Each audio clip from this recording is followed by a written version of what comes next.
En la cena de cumpleaños de mi esposo, mi cuñada Natalia me miró con una sonrisa extraña y dijo: «Hermana, debes probar este pastel». Fue en ese momento que supe. Algo andaba mal, pero déjenme empezar desde el principio, porque lo que pasó esa noche cambió mi vida para siempre. Me llamo Elena Márquez. Tengo 42 años y soy arquitecta. Durante 15 años pensé que tenía la vida perfecta. Mi esposo Javier es director de una empresa de construcción. Tenemos 2 hijos maravillosos, Diego de 13 años y Sofía de 10. Vivimos en una casa hermosa, en una de las mejores zonas de Guadalajara, una casa que yo misma diseñé con mis propias manos, poniendo en cada detalle el amor que sentía por mi familia. 15 años de matrimonio. 15 años creyendo que conocía al hombre que dormía a mi lado cada noche. La relación con la familia de Javier siempre fue complicada. Su madre, doña Mercedes, nunca ocultó que prefería a su hija Natalia, y Natalia, mi cuñada, siempre me miró con algo que yo interpretaba como envidia. Cada vez que visitábamos la casa familiar, sus ojos recorrían mi ropa, mis joyas, mi coche. Preguntaba por mi trabajo, por nuestras vacaciones, por la escuela privada de los niños. Siempre con una sonrisa, siempre con palabras dulces, pero yo sentía algo frío detrás de esa fachada. Natalia tiene 35 años. Nunca se casó, nunca tuvo una carrera estable. Vivía del apoyo de su madre y de trabajos temporales. Y cada vez que nos veíamos, yo sentía su resentimiento como una sombra entre nosotras. Pero jamás imaginé hasta dónde llegaría ese resentimiento. Todo comenzó la noche antes del cumpleaños de Javier. Era un jueves por la noche. Los niños ya estaban dormidos. Yo había trabajado hasta tarde en un proyecto importante y llegué a casa exhausta. Javier estaba en el estudio, revisando documentos de la empresa. Fui a la cocina a prepararme un té. Y ahí, sobre la mesa de la cocina, estaba el teléfono de Javier. Lo había dejado olvidado. Nunca había sido de esas esposas que revisan el teléfono de su marido. Confiaba en él completamente.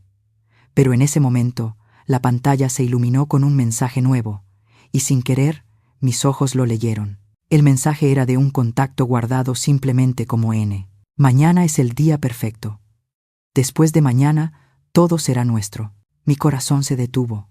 Leí el mensaje 1, 2, 3 veces. ¿Qué significaba eso? ¿Quién era N? ¿Y por qué mañana era el día perfecto? Con las manos temblando, abrí el chat. Y lo que vi me dejó sin aire. Mensajes.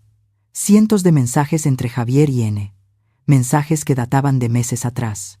Mensajes llenos de palabras que un hombre casado nunca debería escribirle a otra persona. Te amo. No puedo esperar a que estemos juntos. Pronto seremos libres. Ella nunca sospecha nada. Ella, yo, hablaban de mí. Seguí leyendo, aunque cada palabra era como un cuchillo en mi pecho. Y entonces vi algo que me heló la sangre. Ya compré lo que necesitamos. Mañana en la fiesta, nadie sospechará nada. Parecerá natural.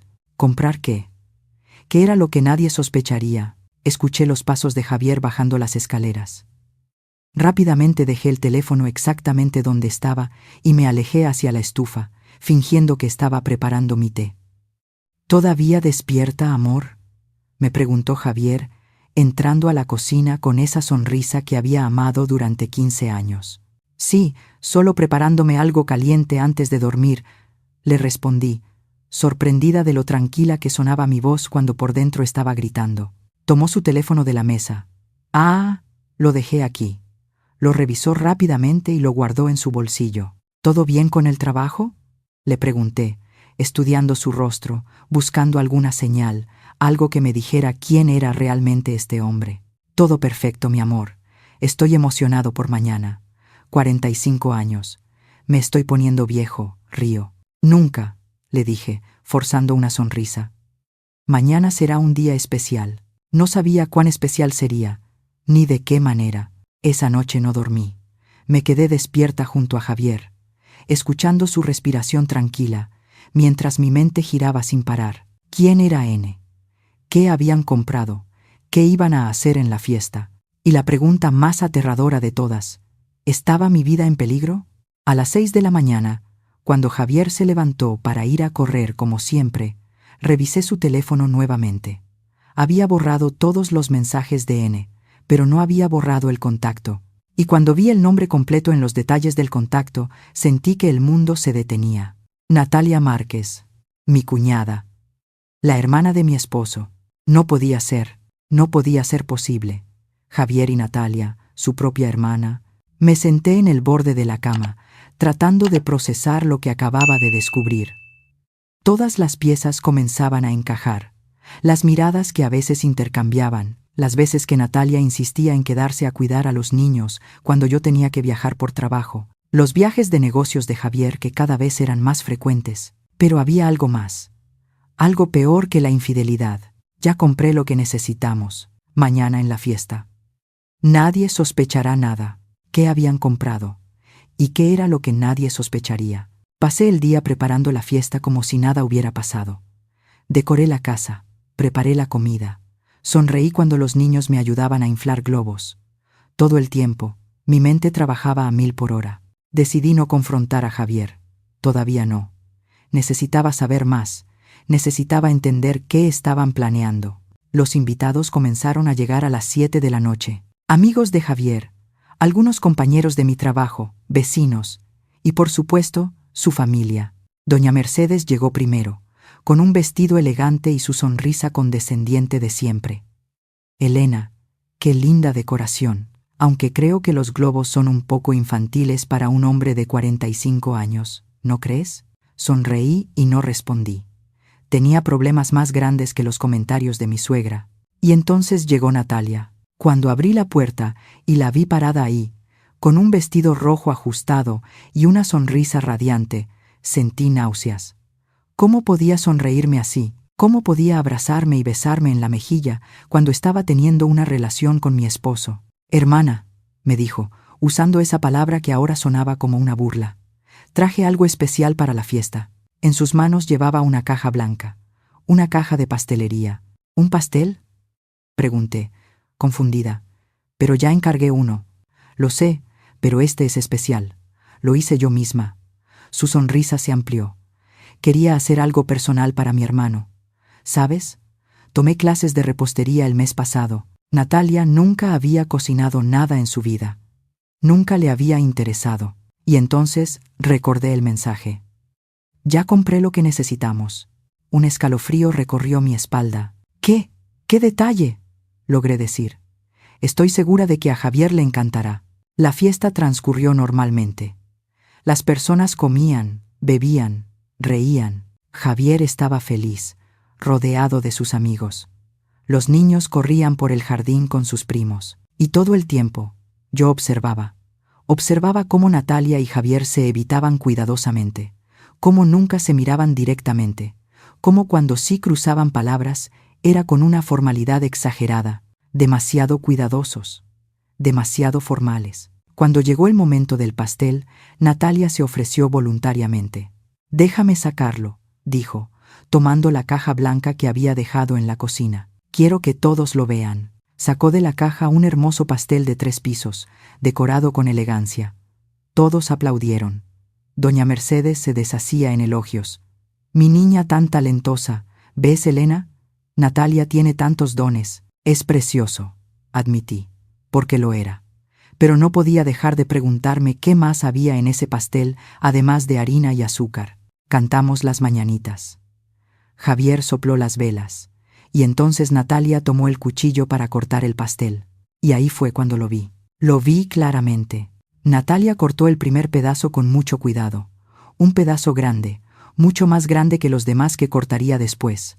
Un pedazo de la parte donde el glaseado era más espeso, más cremoso. Y entonces me miró. Me miró directamente a los ojos con esa sonrisa extraña que mencioné al principio. Una sonrisa que no llegaba a sus ojos. Una sonrisa que decía: «Esto es para ti». «Hermana», dijo, poniendo ese pedazo enorme en un plato especial, un plato diferente a los demás. «Debes probar este pastel, insisto, es el mejor pedazo. Lo preparé pensando especialmente en ti». Me extendió el plato, y en ese momento vi algo más. Vi a Javier. Vi cómo la miraba. Vi cómo tragaba saliva, vi el nerviosismo en sus ojos, y entendí. El pastel era para mí. Lo que habían comprado estaba en ese pastel, y si lo comía, algo terrible iba a pasar. Natalia, eres muy amable, dije, tomando el plato con manos que rezaba no temblaran, pero sabes que soy pésima anfitriona comiendo antes que mis invitados. Déjame servir a todos primero. No, no, no, insistió Natalia, casi desesperada. Todos están esperando ver tu reacción. Come, hermana, solo un bocado. Todos nos miraban ahora. Los invitados esperaban, sonrientes, ajenos a lo que realmente estaba sucediendo. Natalia tiene razón. Amor, dijo Javier, y su voz sonaba tensa. Pruébalo. Tiene un aspecto delicioso. Miré el pastel en mi plato. Miré a Natalia y su sonrisa insistente. Miré a Javier y sus ojos ansiosos. Y entonces miré a mi suegra, doña Mercedes, sentada en el sofá con una copa de vino en la mano. Ya iba por su tercera copa. Sus mejillas estaban sonrojadas y sus ojos un poco vidriosos. Tomé una decisión en una fracción de segundo. «Ay, doña Mercedes», dije, caminando hacia ella con el plato. «Mire qué pedazo tan hermoso me dio Natalia. Pero usted sabe que estoy cuidando mi figura. En cambio, usted debe probarlo. Es tan especial». Natalia lo hizo con tanto amor para esta familia. Antes de que nadie pudiera reaccionar, puse el plato en las manos de mi suegra. Vi cómo Natalia palidecía. Vi cómo Javier daba un paso adelante, como si fuera a detenerme, pero ya era demasiado tarde. Doña Mercedes, feliz y mareada por el vino, tomó el tenedor. «Qué dulce eres, Elena, aunque no sé por qué desperdicias un pedazo tan grande en una vieja como yo». Rió y se llevó un enorme bocado a la boca. «Está delicioso, hija», le dijo a Natalia. «Realmente delicioso». Y siguió comiendo. Natalia estaba pálida como un fantasma. Javier tenía los puños apretados. Yo me senté en mi silla y los observé. Observé cómo intercambiaban miradas de pánico. Observé cómo Natalia intentaba acercarse a su madre, probablemente para quitarle el plato, pero era demasiado tarde. Doña Mercedes ya había comido más de la mitad. 40 minutos pasaron. La fiesta continuó. Los invitados comían el pastel que había encargado yo, el otro pastel, el seguro. Nadie más tocó el pastel de Natalia. Y entonces sucedió. Doña Mercedes dejó caer su copa. Se llevó las manos al estómago. «No me siento bien», murmuró. Su rostro comenzó a ponerse rojo. Muy rojo. Empezó a sudar profusamente. «¿Mamá?» Natalia corrió hacia ella. «Mamá, ¿qué te pasa?» Y entonces mi suegra comenzó a convulsionar. El caos estalló. Alguien llamó a la ambulancia. Javier sostenía a su madre mientras convulsionaba en sus brazos. Los niños lloraban, asustados. Los invitados se apartaban, sin saber qué hacer. Y yo me quedé sentada, observando, con una claridad fría en mi mente. Natalia había intentado envenenarme, pero envenenó a su propia madre en su lugar. La ambulancia llegó en 15 minutos. Se llevaron a doña Mercedes en una camilla, todavía convulsionando. Javier subió con ella. Natalia los siguió en su coche. Los invitados se fueron, uno por uno, murmurando palabras de preocupación, y yo me quedé en mi casa, con mis 2 hijos asustados a mi lado, y el resto del pastel de Natalia todavía en la mesa de la cocina. Cuando los niños finalmente se durmieron, después de muchos abrazos y promesas de que la abuela estaría bien, fui a la cocina. Con manos enguantadas, guardé el resto del pastel en un recipiente hermético y lo escondí en el fondo de mi closet. Y entonces llamé a mi mejor amiga, Carmen Torres, abogada, la única persona en el mundo en quien podía confiar completamente.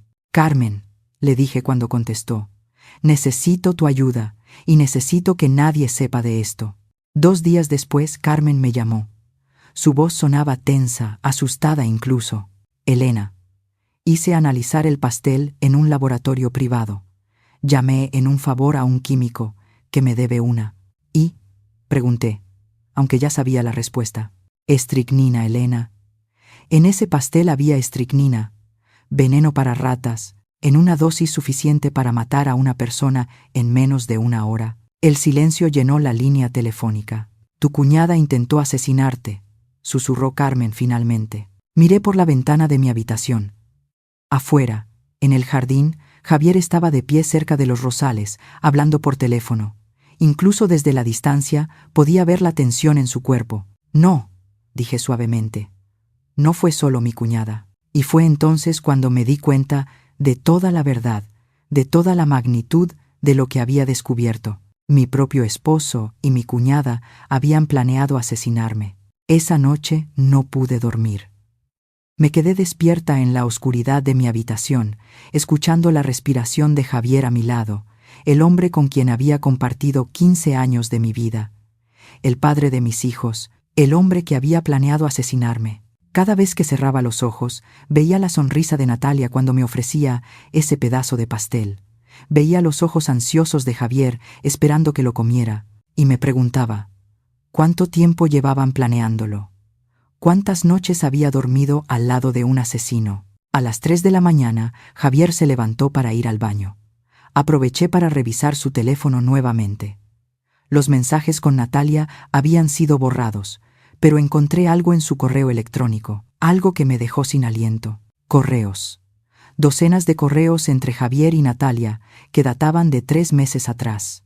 Los leí todos, uno por uno, mientras las lágrimas corrían silenciosamente por mis mejillas. Cuando ella ya no esté, toda la casa será nuestra.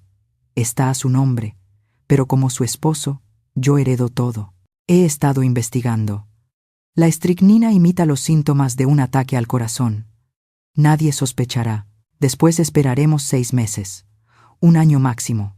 Luego podremos estar juntos abiertamente. Te amo, Natalia. Siempre te he amado. Desde antes de conocer a Elena. Esas últimas palabras fueron las que más me dolieron.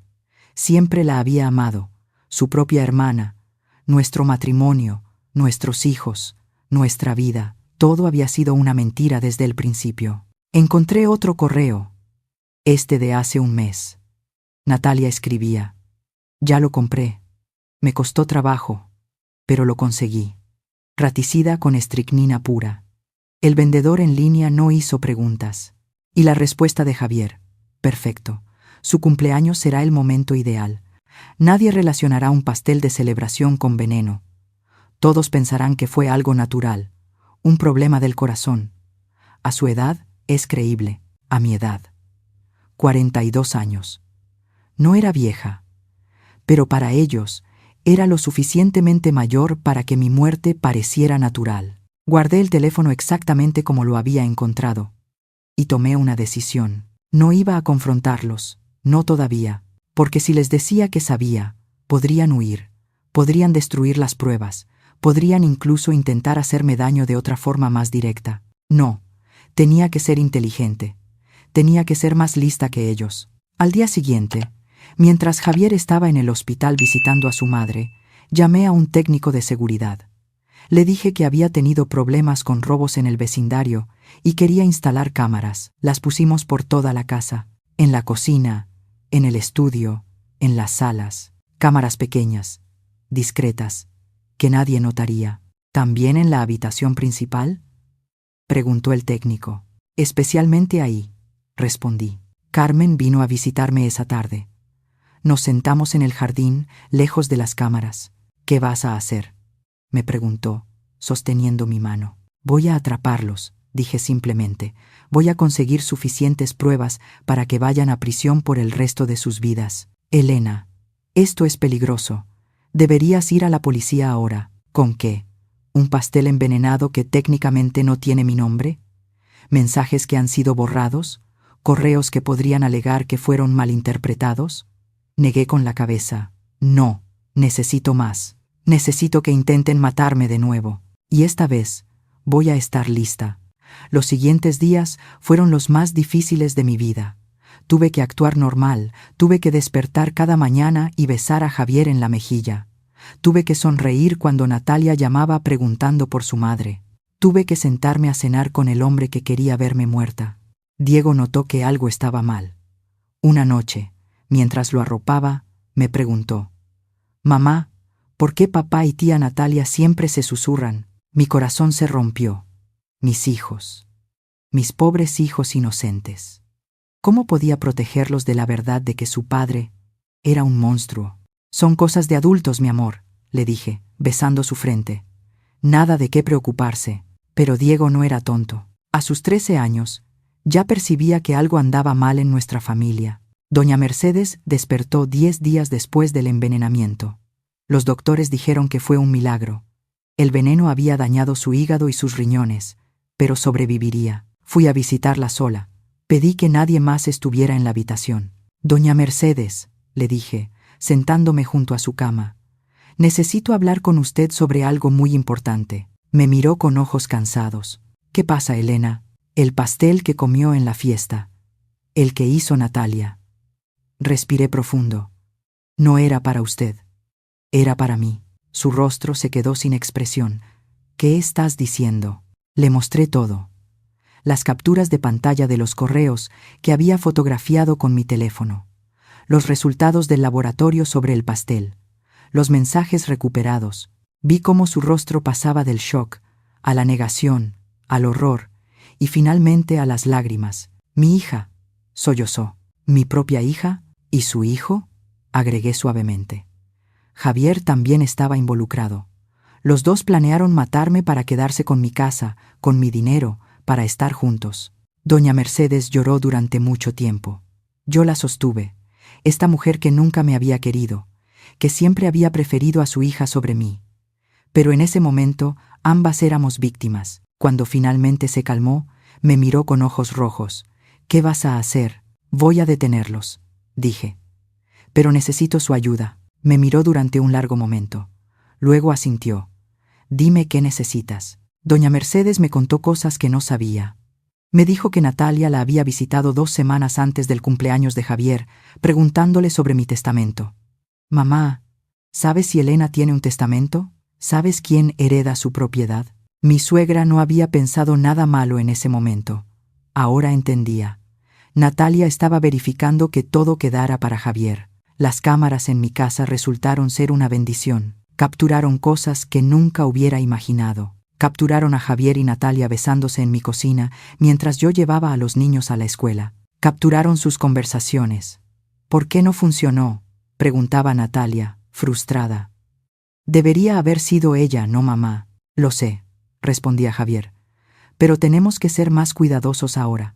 La próxima vez tiene que ser infalible. La próxima vez iban a intentarlo de nuevo. 2 días después, las cámaras capturaron a Natalia entrando a mi casa con una llave que claramente Javier le había dado. Fue directamente a la cocina. Abrió la alacena, donde guardo mis vitaminas, las pastillas que tomo cada mañana, y la vi. La vi abrir la botella, sacar las cápsulas una por una, y con unos guantes de látex, abrirlas cuidadosamente. Vi cómo sacaba un pequeño frasco de su bolso. Vi cómo ponía polvo blanco dentro de cada cápsula. Estricnina. Otra vez. Mi corazón latía tan fuerte que pensé que saldría de mi pecho. Pero ahora tenía lo que necesitaba. Pruebas claras, indiscutibles, en video. Llamé a Carmen inmediatamente. Ya tengo todo, le dije. Llamamos a la policía. Les mostramos los videos, los correos, el análisis del pastel. Les conté toda la historia. Pero señora, me dijo el detective a cargo, si presentamos esto ahora, los arrestaremos. Pero sería mejor si pudiéramos atraparlos en el acto. ¿Estaría dispuesta a ayudarnos? Entendí lo que estaba sugiriendo. Querían que yo fuera el cebo. Sí, dije sin dudar. Haré lo que sea necesario. El plan era simple pero peligroso. Yo actuaría normal. Tomaría mis vitaminas como siempre. Pero la policía estaría vigilando, esperando, excepto que no tomaría las vitaminas envenenadas. Carmen y yo las habíamos reemplazado con vitaminas normales la noche anterior, guardando las envenenadas como evidencia adicional. La mañana del operativo, desperté a las 5. Javier todavía dormía. Me metí a la ducha, tratando de calmar mis nervios. A las 5:30, escuché un ruido en la habitación. Apagué el agua y escuché pasos. Alguien estaba en mi habitación. Miré por la rendija de la puerta del baño. Y la vi. Natalia. Estaba parada frente a mi mesa de noche, donde siempre dejaba mi botella de vitaminas, pero esta vez traía otra botella en la mano. Las vitaminas que ella había envenenado. Estaba reemplazando las que yo había cambiado, sin saber que yo ya lo sabía. Sus manos temblaban mientras hacía el intercambio. Vi el sudor en su frente. Por un segundo, casi sentí lástima por ella. Casi. Y entonces vi a Javier. Estaba despierto, parado en la puerta de la habitación, vigilando, haciendo guardia para su hermana mientras ella ponía veneno en mis vitaminas. En ese momento, con toda la evidencia que necesitaba desarrollándose frente a mis ojos, sentí algo que nunca antes había sentido. No era rabia, no era tristeza, era una claridad fría, absoluta. Estos dos seres humanos, estas dos personas que se suponía debían amarme y protegerme, me querían muerta, y yo no iba a dejar que se salieran con la suya. Abrí la puerta del baño de golpe. Las luces de la habitación se encendieron. Natalia dejó caer la botella con un grito. Javier se quedó paralizado. Y entonces, desde las escaleras, desde el pasillo, desde cada esquina de mi casa, aparecieron los policías. ¡Policía! ¡Manos arriba! Natalia comenzó a llorar inmediatamente. No, no, no es lo que parece. Yo solo. ¿Solo qué? Pregunté, mi voz fría como el hielo. ¿Solo estabas poniendo vitaminas envenenadas en mi mesa? ¿Solo estabas intentando asesinarme por segunda vez? Javier intentó acercarse a mí. Elena, por favor, déjame explicar. ¿Explicar qué? Mi voz se quebró por primera vez. ¿Explicar cómo planeaste matarme? ¿Explicar cómo te acostaste a mi lado cada noche sabiendo que querías verme muerta? ¿Explicar cómo ibas a dejar a tus hijos sin madre? Pensaron que sería tan fácil, ¿verdad? Dije, mirándolos a ambos. Pensaron que podrían envenenarme, quedarse con todo y vivir felices juntos. Pero me subestimaron. Los oficiales esposaron a Natalia. Ella sollozaba, completamente histérica. Lo siento, no quería hacerlo. Fue idea de Javier. Él me convenció. Él dijo que sería rápido, que no sufrirías. ¡Mentirosa!, gritó Javier. Tú eres la que insististe. Tú compraste el veneno, y ahí estaban, los dos amantes, acusándose mutuamente, traicionándose tan fácilmente como me habían traicionado a mí. Los oficiales también esposaron a Javier. Mientras lo llevaban hacia la puerta, se volvió hacia mí una última vez.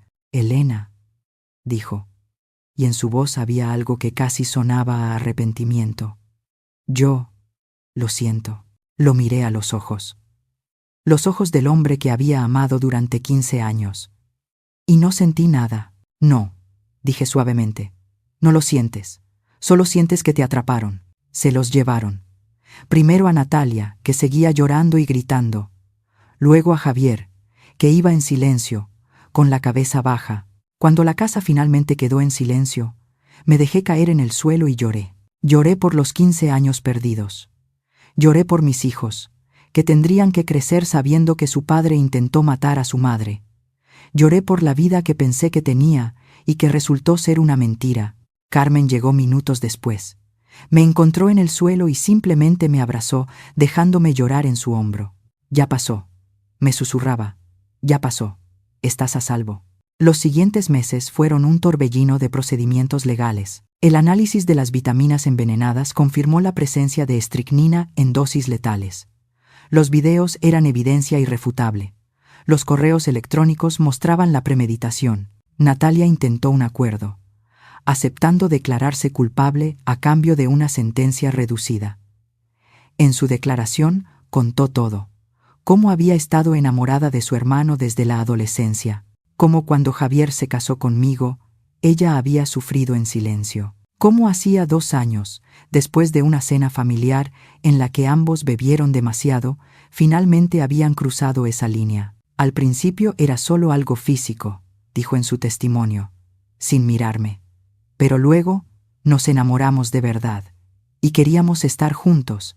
Pero Elena tenía todo: la casa hermosa, los niños, el estatus, y sabíamos que si Javier pedía el divorcio, perdería todo. Así que decidieron que sería más fácil matarme, dije, mi voz sorprendentemente tranquila. Natalia finalmente me miró, con lágrimas corriendo por sus mejillas. Lo siento. Sé que no significa nada, pero lo siento. Tienes razón, respondí. No significa nada. Javier se rehusó a declararse culpable. Insistió en ir a juicio, alegando que todo había sido idea de Natalia, que él era otra víctima. Pero los correos lo traicionaron. El jurado tardó menos de 3 horas en declararlo culpable de intento de asesinato premeditado. Natalia recibió una sentencia de 25 años. Javier recibió 30. Me senté en la sala del tribunal, con Carmen a mi lado y doña Mercedes del otro, cuando leyeron las sentencias. Doña Mercedes sollozaba silenciosamente. Había perdido a ambos hijos en un solo día. Yo no lloré. Ya no me quedaban lágrimas. Después del juicio, inicié los trámites de divorcio. Fue sorprendentemente simple. Javier no peleó por nada. ¿Qué podía pelear desde una celda de prisión? La casa quedó a mi nombre, como siempre había estado. Las cuentas bancarias se dividieron, aunque la mayor parte era mi dinero de todas formas. Y lo más importante, obtuve la custodia completa de Diego y Sofía. Decirles a mis hijos la verdad fue lo más difícil que he tenido que hacer en mi vida. Diego, mi hijo mayor, ya sospechaba que algo estaba mal. Cuando le conté, lloró. No por su padre, sino por mí. Mamá, pudiste haber muerto, me dijo, abrazándome fuerte. Pudimos haberte perdido. Sofía, mi pequeña de 10 años, no entendió completamente. ¿Papá hizo algo malo?, preguntaba una y otra vez. ¿Por qué papá querría lastimarte? No tenía respuestas que pudieran satisfacer a una niña de 10 años. Algunas cosas simplemente no tienen sentido, sin importar cómo las expliques. Doña Mercedes se convirtió en una aliada inesperada. Se mudó más cerca de nosotros, ayudándome con los niños cuando yo tenía que trabajar. Nunca hablábamos de Javier o Natalia. Era demasiado doloroso para ambas. Pero una vez, meses después del juicio, mientras tomábamos café en mi cocina, me dijo: Elena, lamento no haberte valorado cuando debía. Lamento haber sido tan ciega con mis propios hijos. Usted no sabía, le dije. Debía haberlo sabido. Una madre debería saber, negó con la cabeza. Pero tú fuiste más fuerte que todos nosotros. Salvaste tu propia vida con tu inteligencia. Han pasado 6 meses desde esa noche. 6 meses desde que mi mundo se desmoronó y tuve que reconstruirlo pieza por pieza. Esta mañana me desperté en mi casa, en la cama que una vez compartí con un hombre que resultó ser un extraño. Diego y Sofía estaban en la cocina, preparando el desayuno juntos. Los escuché reír por algo, y ese sonido fue como medicina para mi alma. Salí al jardín con mi café. Los rosales que planté hace años están floreciendo de nuevo. Pensé en arrancarlos después de todo lo que pasó, pero Carmen me convenció de dejarlos. No dejes que ellos arruinen las cosas hermosas que creaste, me dijo. Tenía razón. Esta casa, este jardín, esta vida, yo los construí. Y nadie, ni siquiera el hombre que prometió amarme, ni su hermana envidiosa, pudieron quitármelos. Aprendí algo de todo esto. Aprendí que la confianza es hermosa, pero la vigilancia es necesaria. Aprendí que incluso las personas más cercanas a ti pueden tener secretos oscuros. Aprendí que el amor verdadero nunca, nunca pediría tu muerte. Pero sobre todo, aprendí que soy más fuerte de lo que jamás imaginé. Cuando enfrenté la muerte, no entré en pánico. No me volví histérica. Pensé, planifiqué, sobreviví, y ahora, de pie en mi jardín, con el sol de la mañana calentando mi rostro, sé que voy a estar bien. Diego sale al jardín, con una taza de té para mí. Mamá, ¿estás bien? Lo miro. Mi hijo hermoso, valiente. Sí, mi amor. Estoy bien. ¿De verdad?, pregunta, estudiando mi rostro. Sonrío. Y por primera vez en meses es una sonrisa real, genuina. Sí, Diego, de verdad, porque ahora estamos seguros. Y eso es todo lo que importa. Él me abraza, y yo cierro los ojos, agradecida. Agradecida por la intuición que me salvó esa noche. Agradecida por la inteligencia que me permitió atraparlos. Agradecida por estos 2 hijos maravillosos que me dan una razón para seguir adelante cada día. La vida continúa, y yo continúo con ella. Más fuerte, más sabia, más cuidadosa, pero sobre todo, viva. Y mientras Javier y Natalia pasan los próximos 25 a 30 años en prisión, pensando en lo que pudieron haber tenido, yo estaré aquí, viviendo la vida que casi me quitan, criando a mis hijos, construyendo mi carrera, amando cada día como el regalo que es, porque casi no tuve estos días, casi no tuve esta vida, pero soy demasiado inteligente para morir por el veneno de alguien más. Y cuando mis hijos pregunten algún día cómo sobreviví, les diré la verdad. Sobreviví porque me negué a ser una víctima. Sobreviví porque confié en mi instinto. Sobreviví porque entendí que a veces el silencio es más poderoso que el grito. Y sobreviví porque merecía sobrevivir.